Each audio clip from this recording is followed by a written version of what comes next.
ये girlfriend boyfriend ना एक ठो ट्रेंड चल गया, अजब हाल है भाई साहब। एक बात हम आपसे कहना चाहते हैं, मेरे पैसे से अगर आप मोबाइल खरीद लीजिएगा तो अल्टीमेटली इकोनॉमिक्स के हिसाब से उस मोबाइल पर अधिकार किसका होगा? मेरा होगा, क्योंकि पैसा मेरा है।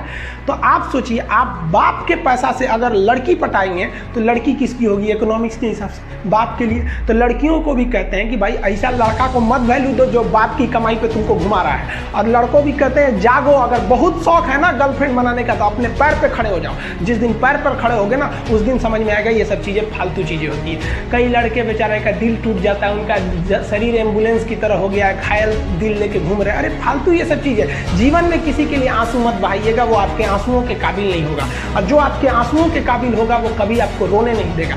दिल टूट गया, गोली मारो यार, प्यार 24 कैरेट का था आपका, उसी की औकात नहीं थी जो खरीद सके। जिंदगी में कामयाब होने के लिए याद रखिएगा, ये मायने नहीं रखता है कि आपने कितना किया, मायने ये रखता है कि आप कितना कर सकते थे।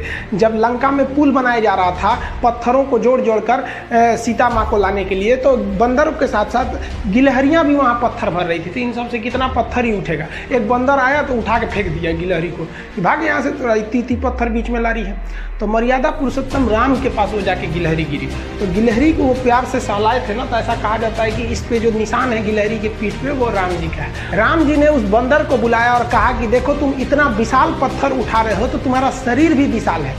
ये गिलहरी इतना बड़ा पत्थर उठा रही है जितना इसकी क्षमता है। तो आप अगर कामयाब होना चाहते हैं तो आप ये मत सोचिए कि आप हमने आज 8 घंटे पढ़ लिए या 8 घंटा हम मेहनत किए। आप ये सोचिए कि आप कितना कर सकते थे।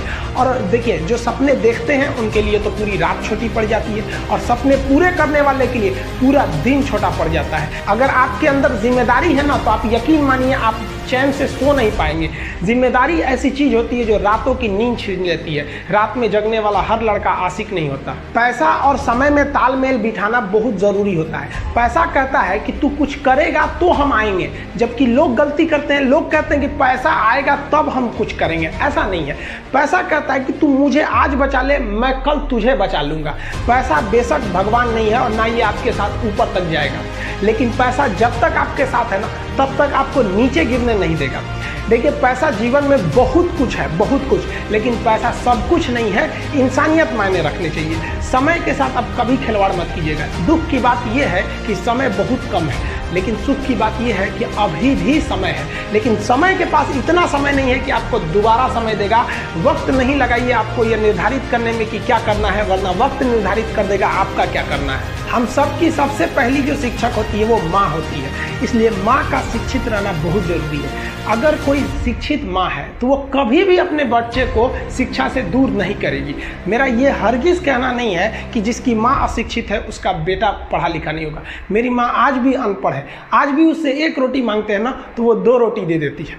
दुनिया की सबसे अच्छा अलार्म जो होता है वो माँ होती है। आप कहिएगा सुबह 7 बजे उठाने के लिए, वो आपको 6 बजे ही उठा देगी और कहेगी बेटा 8 बज गया आपको। इस दुनिया में आपको सबसे बेहतरीन ढंग से जानती है कोई तो आपकी माँ। वो और दुनिया से आपको 9 महीने पहले से जान रही होती है। कहा जाता है कि मेरे नसीब में एक भी गम ना होता अगर मेरी तकदीर लिखने का हक मेरी माँ को मिला होता है।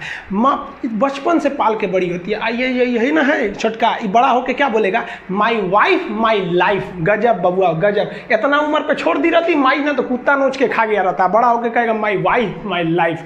कभी भी माँ बाप से आप ऊंचे आवाज़ में बात नहीं कीजिएगा, वरना आपको शिक्षित कहलाने का कोई अधिकार नहीं है। और बाप जो होता है ना वो बड़ा खुददार इंसान होता है, कभी बोल नहीं पाता है। माँ तो बोल भी देती है ना, बाप बोल नहीं पाता है। जेब खाली रहने के बावजूद मैंने बाप को कभी ना कहते नहीं देखा। इस दुनिया में बाप से रईस इंसान मैंने नहीं देखा। देखते होंगे कुछ लोग आपके गलत बात का भी जवाब नहीं दे पाते हैं। तो जवाब देने भाई साहब सबको आता है, बीच में माँ बाप का संस्कार चला आता है। और संस्कार बहुत चीज़ होती है। संस्कार यदि आपके अंदर है तो सब कुछ हारने के बाद भी आप जीत सकते हैं। और अगर संस्कार की जगह अहंकार आ गया ना तो जीता हुआ भी चीज़ों को हार सकते हैं।